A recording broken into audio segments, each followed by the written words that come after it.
But let me just refresh your memory of what the county does. The county is the biggest county in the United States, 10.5 million people. We have 88 cities in the county.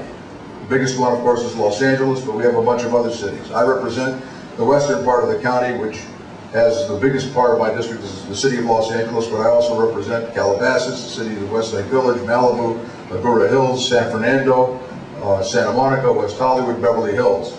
So I have 10 cities that I represent. There are 88 of them. And then there's this whole area of the county that never got incorporated as cities, and they're called unincorporated areas where we provide municipal services as well. But our primary function is human services. The county is your human service arm.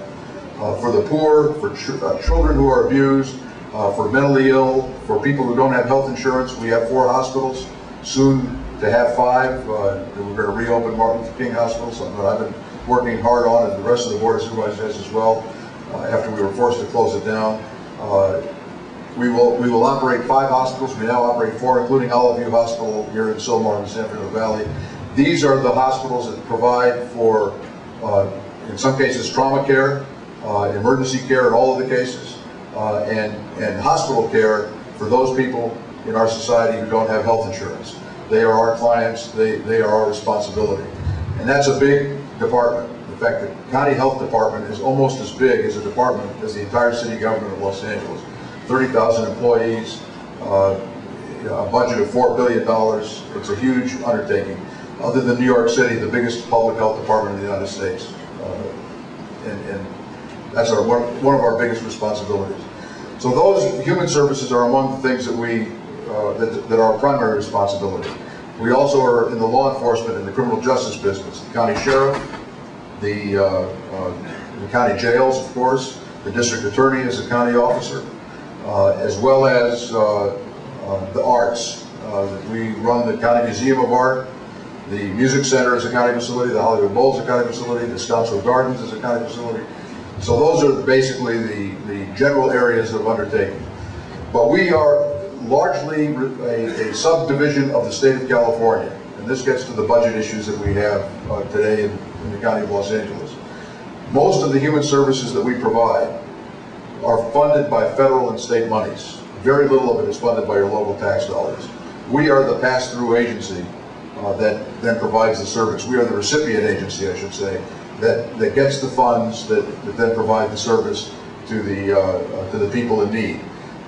When the state has a budget problem, as they have had for the last several years, and they cut their budget, they usually cut the funding for the programs that we are responsible for.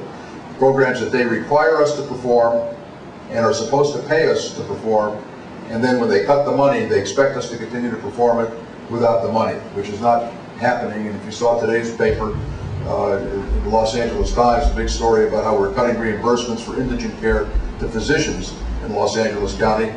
The only reason we're doing that is because the state cut their funding to us for the purposes of providing the funding to the physicians who serve the indigent. We can't print money in the basement of the whole administration. The County of Los Angeles is in relatively good shape financially. I didn't say that they were in good shape. None of the local governments are in good shape today. But Los Angeles County is in better shape than most every other major urban government in California for one principal reason, that for the last 15 years, since 1994-95, when Orange County went bankrupt and Los Angeles County almost went bankrupt, the members of the Board of Supervisors have adopted a policy of living within its means, insisting that the county government live within its means. Shocking. It's a shocking concept that when we had good years, when we had robust years and the economy was booming and property taxes were up and a lot of our revenues, local revenues come from property tax, we didn't spend it all. We stocked some of it away for a rainy day, because we knew that as sure as the pendulum swings over here, that it's going to swing back the other way in due course. And this time it has swung way over to the extreme. This is the worst economic recession that this county has had, and of course the country has had, since 1929. And we are suffering. But we are able to manage these bumps, and we are able to negotiate these minefields because we have socked away a considerable amount of reserve, and we didn't undertake programs in the good years that we couldn't sustain in the bad years. And when you look at other levels of government that haven't done that are having trouble financially today, it's largely because in the good years they behaved. Their fiscal policy was predicated on the assumption that the good times would be forever. And so when you get a surplus of $50 or $60 million, you start new programs that can't be sustained if the revenues drop next year or the year after that. And so you end up with these highs and lows, where you hire more people to start a program, and 18 months later you've got to lay the people off or cut the program off completely. It's not a rational way to do business. You can't, whether you're in business or whether you're in the government, you cannot undertake a spending regimen that can't be sustained in the lean years. And that's what we've avoided, and that's why we're in better shape than most people are. Now, having said that, we're watching with eagle eyes what the state's going to do. Every time the state legislature is in session, we're nervous because they have literally lived beyond their means for years. And they continue to kick the can down the road, even though they say, the governor and legislature say we don't want to kick the can down the road. They have deferred, they have borrowed money to meet operating expenses, which is a cardinal sin. Everybody knows that. You don't borrow to meet operating expenses at home, and you don't borrow in government to meet your day-to-day operating expenses, because you can only borrow so much before the rating agencies and Wall Street says you're not a credit-worthy risk, and we're not going to lend you money anymore. And so the ratings for some local jurisdictions and of the state of California have been plummeting. Well, the county rating is at its highest it could possibly be. It's a remarkable thing, and we're proud of it, and it hasn't come easy. We did not give our employees raises for the last 2 years. We didn't force it down the throats of our employees. We sat down with our union representatives, and we said, look, we have a choice. We can either make cuts that will result in layoffs and put people, our workers, your brothers and sisters, our brothers and sisters, out on the street, or we didn't ask anybody to take a cut. We didn't ask anybody to take a furlough day, because we didn't need to do that. But we did ask our union partners to accept a 0% increase for 1 year, and then we did it for a second year. That includes our deputy sheriffs and our county firefighters. Every county employee has not had a cost of living, will not have had a cost of living increase for 2 years, and maybe longer, depending on what the condition of the economy is. Our biggest expense, as it is for every government, is labor, is the cost of the personnel who work for us. So if you can negotiate with your labor unions a 0% increase, you're saving hundreds and hundreds of millions of dollars annually.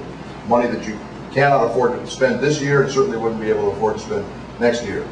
Other levels of government have given their employees raises, some of them quite hefty. You know what's happened at the Department of Water and Power. You know what happened in the state of California, the Prison Guards Union. And there are examples that abound everywhere. Those governments decided to spend when we decided collectively with our labor unions. This was not a contentious thing. Decided to be more prudent and more conservative in the way we manage our funds, and as a result, we have not yet laid off a single employee due to the recession. And hopefully, I hope, and I keep my fingers crossed, that we won't have to. I'm not sure we'll be able to sustain that if the economy continues to languish the way it has been the last couple of years. But our objective is to keep services available and operating for you without any major dislocation to you. Keep our employees working, because a working person is a contributor to the economy. A laid-off person is a drag on the economy. So I was talking yesterday, I was at a reception for one of the U.S. senators who said that the only way you can get the economy going again is to get the economy going again. Because once the momentum builds and people have jobs, we increase employment, people have money, they spend money on